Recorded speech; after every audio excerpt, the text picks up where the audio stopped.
indhaha iyo xafid macaan.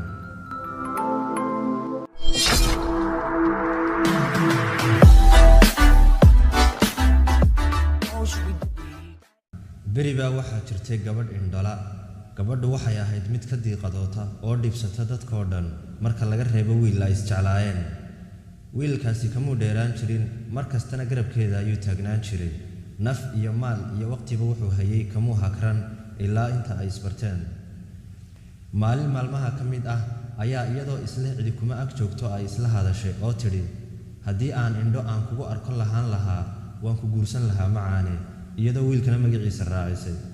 wiilkii oo ka ag dhowaa ayaa maqlay hadalkeedii. maalmo yar kadib gabadhii waxaa loo sheegay inuu qof laba indhood ugu deeqay. aad bayna u faraxday iyadoo u ducaysay qofkii indhaha siiyey. qalliinka kadib wax kasta way u hagaageen, haddana indhaheedu waa fay oo si caadiya ayay walax waliba ugu muuqataa. wiilkii ayaa ku yidhi, hadda wax kasta waad arki kartaaye may guursanaysaa. haddii ay wiilkii kor u eegtay mise yaab iyo ama kaag aanay filayn buu ku sugan yihin, oo waaba indhool oo qofkii indhaha ugu deeqay isagaa buu ahaa.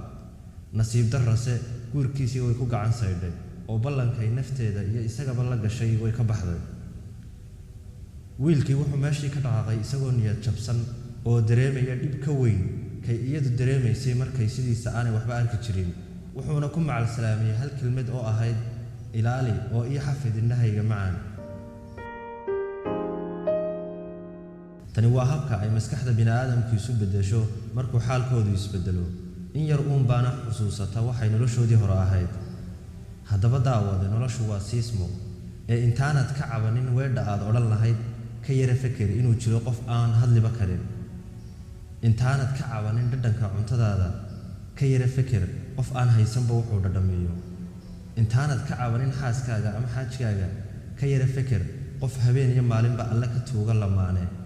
intaanad ka cabanin carruurtaada bal ka yara feker qof kaba quustay dhalmo. intaanad ka cabanin guri wasakh ah bal ka yara feker qof waddooyinka seexda. intaanad ka cabanin quruxda gaadhigaaga bal ka yara feker qof lug ku taga masaafada aad gaadhiga ku tagto oo kale maalin kasta. markaad dareento cadaadis nafeed, dhowlacadee, wejigaagana furfur, ilaahayna u mahad celi. waa hubaal inaad helayso niyad deggan. noloshu waa siismo ee ku noolow, ku raaxayso, ku dabaaldeg, kadibna buuxi booskaad ku lahayd isla noloshaas.